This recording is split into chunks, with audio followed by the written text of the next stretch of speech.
jenga, ng'oa, bomoa, haribu, angamiza. Sababu mbili.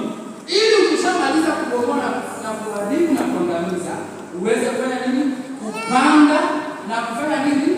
Na kujenga. Kila baada ya kukuza. Okay, niulize swali.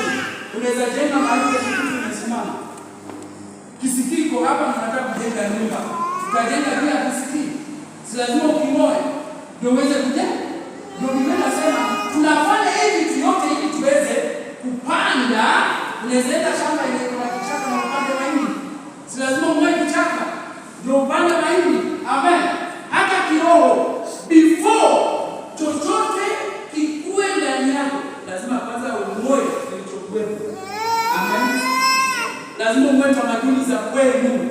Lazima umoe achukue tu babu alisema hivi, kwetu inasemekana hivi, kwetu na